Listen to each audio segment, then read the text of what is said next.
La vidéo a été coupée, les attaques commencent. Nous vous invitons à arrêter de piller, de tuer, de mentir. Pratiquez la justice biblique, la justice divine. Jugez les gens selon le Torah, selon la Bible.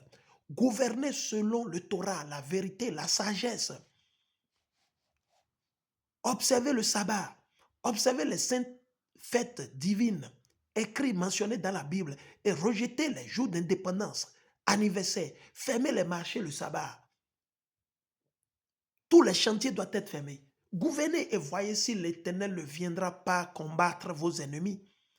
Ah oui, nous on vous le dit, on vous le garantit, on vous le promet, selon la vérité, selon l'Esprit Saint, selon l'Éternel Yahweh, wa Malachi Mashiach.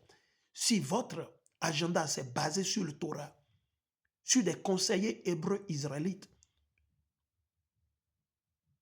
chers frères et sœurs, vous allez réussir. L'Éternel, il fera disparaître tous vos ennemis, tous ceux-là qui veulent s'opposer. C'est important. Je viens.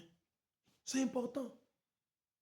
Il dit, ces gens sont trébuchés parce qu'ils ont refusé d'obéir à la parole de Dieu. Et c'est à cela qu'ils étaient destinés. Donc l'Éternel a destiné les 2 tiers de nos frères et sœurs à s'obstiner, à rejeter la vérité et à continuer dans le mal et à embrasser le mal, le faux. C'est les gens comme les Alassane Draman Ouattara, les Patrice Talon, les Romeo Awada, c'est des gens qui ont été destinés pour périr.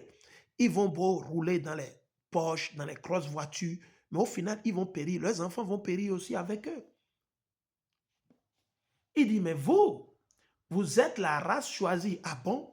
Donc Dieu, il est raciste. Oh Seigneur, c'est dans la Bible. Comment se fait-il que Pierre parle de racisme? Oh, dans la Bible. Oh, qui m'a dupé, qui m'a trompé, qui m'a fait croire que nous sommes égaux, égales, que nous sommes les mêmes. Pierre dit quoi? Il dit, mais vous êtes la race choisie. Donc Dieu, il a encore choisi une race et il a rejeté les autres races. Ah bon? Donc Dieu, c'est un raciste. Ah ouais?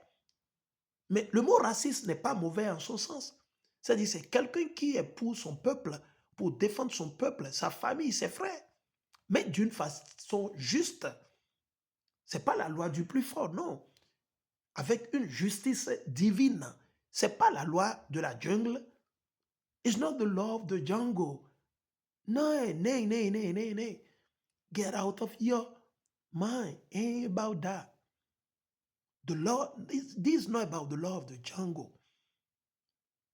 It's the divine law, the spiritual law set up, established by who? The Most High Yahweh through Yahushua Mashiach. Hallelujah. Let's praise the Lord. On va continuer. Mais vous êtes la race choisie. Donc Dieu n'a pas choisi tout le monde. C'est ce que j'avais lu là-bas. On va continuer. Les prêtres du roi. Ah bon? C'est nous les prêtres, les sacerdoces? Ah bon? Donc on n'avait pas besoin d'aller à l'école de théologie au Vatican, les écoles de théologie privées en France, en Allemagne. Ah bon? Ha ha ha! La nation sainte, nous sommes une nation sainte. Le peuple, vous me choisissez? Le peuple qui appartient à Dieu, il vous a appelé à passer de l'obscurité à sa merveilleuse lumière, de l'obscurité du christianisme, de la démocratie, de l'islam, du mensonge, du péché, du mal, afin que vous proclamiez ces œuvres magnifiques. Autrefois, vous n'étiez pas le peuple de Dieu parce que nous sommes dans le christianisme, l'islam, le mal, le faux.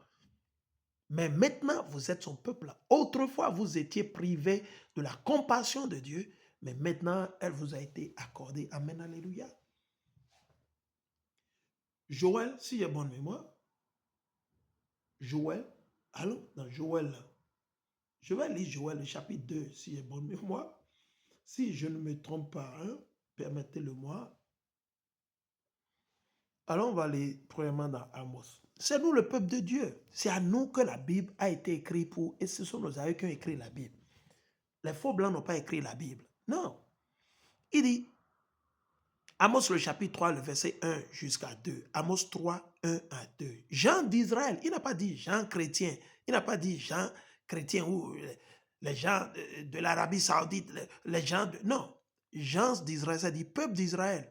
Vous, la famille que le Seigneur a ramenée d'Égypte. Est-ce que l'Éternel a ramené les Chinois de l'Égypte? Non.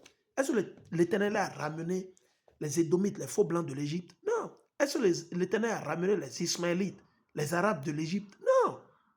Est-ce que l'Éternel a ramené les Éthiopiens de l'esclavage de l'Égypte? Non. C'est nous, c'est nous, c'est nous, c'est nous, c'est nous. Il dit, gens d'Israël, vous, la famille que le Seigneur a ramenée d'Égypte, écoutez ce qu'il déclare contre vous. Parmi toutes les familles de la terre, c'est à vous seul que je me suis intéressé. Ah bon? Donc l'Éternel, c'est un raciste. L'Éternel s'est intéressé seulement aux Israélites, à ceux-là qu'on appelle communément les Noirs ou les Nègres, les Latinos, les Indiens natifs. Waouh, intéressant. Mais comment se fait-il que j'ai jamais su ça? C'est dans la Bible. Il dit, c'est pourquoi je vous demanderai compte de tous les crimes que vous avez commis. Raison pour laquelle nous sommes en train de payer pour les crimes que nous commettons jour et nuit.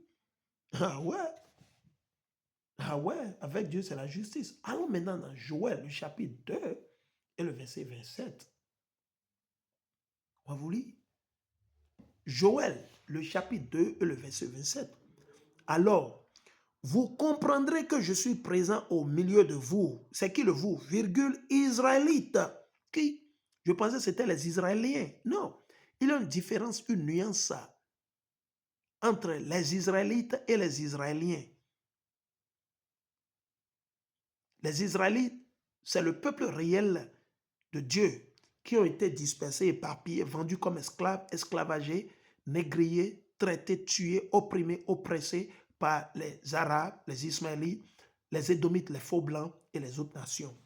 OK? Et les Israéliens, ce sont ces Édomites qui sont allés s'accaparer de notre mer, de notre terre. Voilà, bref. Il dit, au milieu de vous, Israélites, que le Seigneur, votre Dieu, c'est moi et personne d'autre. Non, jamais plus mon peuple ne sera livré à la honte. L'Éternel dit qu'on ne sera plus livré à la honte. Allons maintenant dans Deutéronome. Alléluia. C'est long. Deutéronome, le chapitre 4. OK. Deutéronome, le chapitre 4 et le verset 1 jusqu'à 8. 1 à 8. Il dit, l'Éternel nous dit ici de mettre en pratique le Torah, les lois. Israélite. Est-ce qu'il a dit chrétien, musulman? Non. Israélite. Donc, arrêtez de nous appeler chrétiens. Arrêtez de nous appeler, de vous appeler musulmans chrétiens. Israélites. Arrêtez de vous appeler béninois, togolais, comté. Vous êtes des citoyens togolais, béninois, américains, boliviens, turcs, tout ça là. Mais l'Éternel vous a appelé Israélites. Continuez à Moïse, Macha. Obéissez. Qu'est-ce qu'il dit? Obéissez aux lois et aux règles que je vous enseigne à mettre en pratique. Elles vous permettront de vivre. Qu'est-ce qui va nous permettre de vivre? Qu'est-ce qui va permettre à Maduro de vivre, de gagner? Qu'est-ce qui va permettre à nos frères au Venezuela? Qu'est-ce qui va permettre à eBay, l'AES, Assimi Goïta, Tiani et les autres qui sont sincères et honnêtes? Qu'est-ce qui va vous permettre de vivre?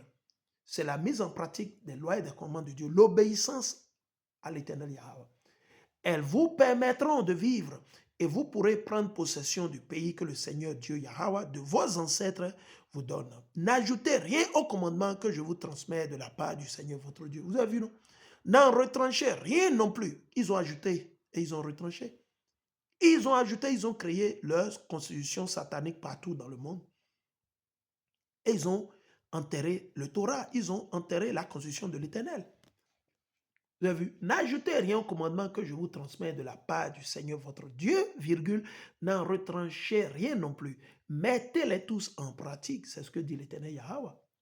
Vous avez vu de vos propres yeux comment le Seigneur votre Dieu, Yahweh, a agi dans l'affaire du Dieu Baal de Péor. Il a exterminé tous ceux de votre peuple qui avaient rendu un culte à ce Dieu. Si vous allumez un feu étrange, comme l'a fait les enfants d'Aaron, l'Éternel, il va vous retrancher de sa population. Si vous n'arrêtez pas de célébrer Nouvel An satanique, joyeux anniversaire, indépendance, si vous n'arrêtez pas de gaspiller l'argent durant les cérémonies, quand les gens meurent, quand quelqu'un meurt, vous enterrez la personne et tranquille, ça va. Prenez l'argent, investissez dans l'agriculture, Aidez les pauvres, les veuves, ceux-là qui ont besoin. Aidez les serviteurs de Dieu. Et je ne parle pas de vos pasteurs. Je ne parle pas de vos pasteurs et de vos prêtres. Loin de là.